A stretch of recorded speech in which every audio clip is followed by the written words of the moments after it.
O Grêmio vence o Fluminense e entra no G4 do Campeonato Brasileiro. Rodriguinho fez o gol da vitória. Mas o personagem, o destaque da partida, foi aquele que tem a missão de evitar gols. O goleiro Marcelo Groy. Última partida da Arena antes da Copa do Mundo. O estádio vai ser usado como centro de treinamentos. E a torcida até ganhou alguns brindes nessa despedida temporária. Mas talvez fosse para acalmar os ânimos. O jogo não foi nada fácil para o Grêmio. As grandes defesas do Marcelo Groy provaram essa condição. 2 lances claros de gol para o Fluminense. O Marcelo é um grande goleiro, né? Tá fazendo jogos, né, com boas atuações. A preparação dele com o Rogério, com os outros demais goleiros, é para isso mesmo, para quando a gente tiver alguma dificuldade que eles possam evitar. Já o Grêmio chegava pouco ao ataque e ainda assim sem levar perigo. Mas aí, quando tudo parecia cada vez mais complicado, o Erley achou o Rodriguinho. 1-0 para o tricolor gaúcho. O Erley, até agradeci ele depois, né, porque o passe foi perfeito. Passou ali na frente do Jean, se eu não me engano, e a bola fazendo curva para me deixar numa condição boa para finalizar.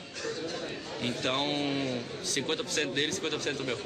Em teoria, um gol dá sempre mais tranquilidade para um time. E esse seria o caso do Grêmio. Mas o Fluminense fez o segundo tempo ser tão nervoso quanto o primeiro. Um time que tá perdendo com a qualidade que eles têm, eles vêm para cima. Marcelo Groy foi mais uma vez decisivo, defendendo o chute do Rafael Sobis. O atacante do Flu foi substituído pelo Walter. E logo de cara, um cruzamento perigoso que Pará afastou. Fred recebeu o segundo cartão amarelo e foi expulso após agarrar o pescoço do Alan Ruiz. O Grêmio tentou aproveitar. Barcos fez quase tudo certo. E mesmo com um jogador a mais, os gremistas enfrentavam dificuldades. Menos mal que o adversário também estava sem sorte. É que além da vantagem gremista e da pressão dos mais de 30 mil torcedores, parecia que tinha algo a mais agourando o Fluminense. Pensa que eu tô falando dos urubus que sobrevoaram a arena? Nada disso. Eu tô falando é do Marcelo Groy, que também evitou o gol do Walter e garantiu a vitória do Grêmio. Importante que a gente conseguiu um grande resultado contra, sem dúvida nenhuma, uma equipe extremamente qualificada, bem armada, sabendo muito bem o que fazer. É importante que a gente possa continuar pontuando, né? Nós temos jogadores importantes que estão retornando. Então, foi muito boa a vitória e o comprometimento de todos os atletas. E satisfez o Grêmio, não só pela vitória, mas pela atuação, pela posição que alcançou na tabela.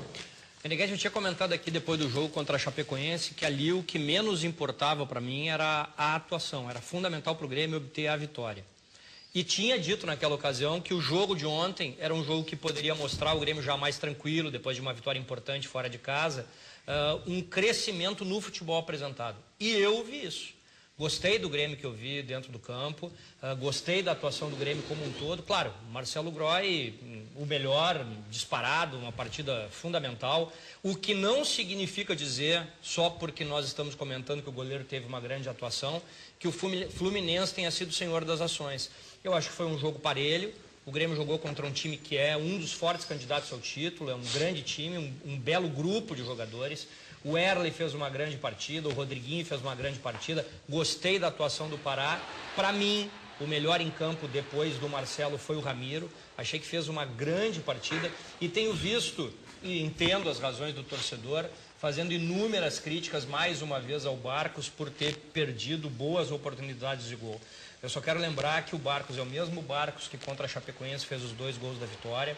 É um jogador que teve grande movimentação, uma imensa dedicação. E centroavante é assim, faz gol, não faz gol. Agora, do jeito que ele jogou ontem, com a vontade, com a entrega, com a movimentação, o gol sai como saiu contra a Chapecoense. Acho que o torcedor tem que ter um pouquinho de paciência. Eu acho que o amigo está sendo extremamente benevolente em relação à atuação do Grêmio. Eu acho que o Grêmio não fez uma grande partida. Eu acho que o Grêmio sequer foi melhor do que o adversário. Eu acho que a vitória se deu na superação e na eficácia. por conta de ter aproveitado o Grêmio uma chance clara de gol que o Fluminense também teve e parou no Marcelo Groy. Eu acho que algumas coisas do Grêmio ainda preocupam. Eu discordo que o Pará tenha tido uma grande atuação. Não, uma grande não, uma boa atuação. Eu acho que não. Eu acho que o Alan Ruiz, de novo, foi nulo em campo. E algumas coisas me preocuparam no Grêmio. A vitória era importante, o Grêmio venceu um adversário que vai brigar pelo título até o final. Isso é fundamental e é o mais importante de tudo. Mas eu não vi esta evolução que o amigo tratou na sua manifestação. Não, eu acho que evoluiu bastante do jogo da Chapecoense para cá. Mesmo, eu acho que melhorou bastante. Individualidades. Ainda segue inconfiável. O Marcelo Groy, que é, para mim, o melhor goleiro do futebol brasileiro em 2014. O Erley até surpreende, porque é um jogador que passa por instabilidades. Teve uma grande atuação e deu assistência para o gol. O Ramiro realmente fez uma bela partida. E o Rodriguinho, que foi determinante, decisivo também, foi um dos melhores do Grêmio. O Erley é um jogador interessante, né? Porque ele alterna, ele é muito cíclico, né? Ele pega daqui a pouco, joga 5, 6, 7, 8, 9 partidas bem, algumas até muito bem, e daqui a pouco ele tem um decréscimo extremamente importante, fica 2, 3, 4 partidas muito mal, comprometendo. É estranho esse jogador, ele realmente é ciclotímico. O Barcos, eu queria pegar como exemplo o lance que recém passou aí. Que ele fez tudo certo, né? Que é o que ele normalmente faz. Quer dizer, o Barcos, o mais difícil para um centroavante que é de clube grande é você preparar a sua finalização. E isso é o mais difícil, porque você tem que se livrar da marcação, você tem que ter um bom drible, um bom jogo de corpo, jogo de cintura, fazer parede. Tudo isso é da característica de um jogador que atua na área, sendo ele especialmente de um clube grande. O mais fácil, teoricamente, é finalizar.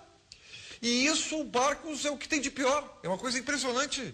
Quer dizer, e até é paradoxal, porque alguém vai lembrar, mas contra o Chapecoense ele fez uma baita finalização. Fez naquele gol de perna esquerda. Mas tu conta nos dedos. Os gols que o Barcos perde ele trabalha bem, ele livra a marcação e na hora de bater, observar bate mal. O gol contra a Chapecoense de perna esquerda é exatamente o mesmo lance, esse de ontem, com a perna direita. Mas eu acho que às vezes o Barcos dá um toquinho a mais do que precisa.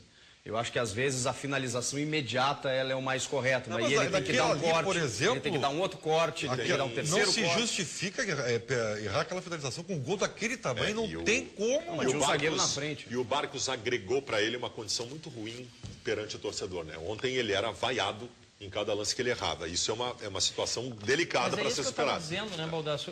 O mesmo torcedor que ficou extremamente feliz com os 2 gols que ele fez no último jogo. Quer dizer, eu entendo o lado do torcedor, a gente é assim mesmo, quer ganhar sempre, o torcedor é passional, mas há que se ter uma certa cautela. Nós estamos falando de um jogo atrás, o Grêmio ganhou da Chapecoense fora com 2 gols do Barcos. Tem uma sensação que me parece no meio campo do Grêmio, o Grêmio parece que tem, dos que estão atuando, pelo menos uns 5 meias, né? Zé Roberto, Alan Ruiz, Rodriguinho, Maxi... E o próprio Luan. E o Luan. Tirando o Luan, né, que teve uma boa fase, que a gente sabe porque caiu, teve a lesão e tudo mais, e que não está jogando agora, o Grêmio tem o Rodriguinho, que está apresentando uma regularidade de boa notícia, né, que a gente pode destacar, mas o resto, o Grêmio tem um emaranhado de meias confiáveis. A grande questão em relação a isso, nós comentamos no último programa. O Rodriguinho foi contratado para ser uma opção. Uma opção. Virou titular absoluto. O Rodriguinho é o único hoje. O único titular absoluto do meio-campo do Grêmio é o Rodriguinho. O Barcos entrou bem, ó. Aí é que tá. Por conta da falência técnica dos outros. Por que ele não joga assim sempre? Aí é que tá. Eu já pensaria de novo no Maxi no lugar do Alan Ruiz. Já pensaria de novo. E a condição do Rodriguinho é essa, por competência dele. Ele se firmou como o único titular garantido do meio-campo no momento. E eu não acho ele um jogador, eu discordo do Baldasso, assim. Tá encantado com o Rodriguinho, né? Não. Tem essa impressão, eu não tenho essa impressão. É que ele se destaca em relação aos outros. Em relação aos outros, Beneguer, nada demais. Ele conseguiu cavar. Eu acho que ele é um complemento. Não, ele deveria ser. Mas aí o que é o Rodriguinho? O Rodriguinho é um Janderete melhorado. Não, mas eu não vou comparar um com o outro. Eu não preciso comparar o Rodriguinho com o Janderete. Acho que isso aí é esdrúxulo. Não jogam na mesma posição. Mas por quê? Porque não jogam na mesma posição, não tem as mesmas características e não tem absolutamente nada a ver com o outro. Eu discordo. Só tem uma coisa em comum, dos dois que estavam na reserva do Grêmio e o Rodriguinho está alçando a condição de titular. Sabe qual é a coincidência dos dois? Estão no Grêmio. Essa é a coincidência. Eu discordo de Realmente, você. eu acho que por serem seres humanos. Acho que essa é a única coincidência entre os dois. Meneghetti, eu acho que tu não entendeu o que eu disse. Quando eu disse que o Rodriguinho hoje é o único titular incontestável do meio-campo, não porque eu ache ele um jogador incontestável, é porque ele conseguiu essa condição perante a falência técnica dos outros da sua Até posição. porque tu disseste que ele foi contratado Para ser uma opção. para ser uma opção. Ele não foi contratado com o conceito de que ele seria o titular absoluto. E tem a informação, ele é o único do plantel que disputou as 5 primeiras rodadas. Por quê? E não só o único do meio-campo, porque o Grêmio na segunda rodada utilizou reservas contra o Atlético Mineiro e lá estava ele. Então ele é o único jogador de todo o plantel que participou das 5 primeiras rodadas. Não o jogo inteiro, né? Em algumas ele Não, ele esteve entrou. no jogo. Roberta.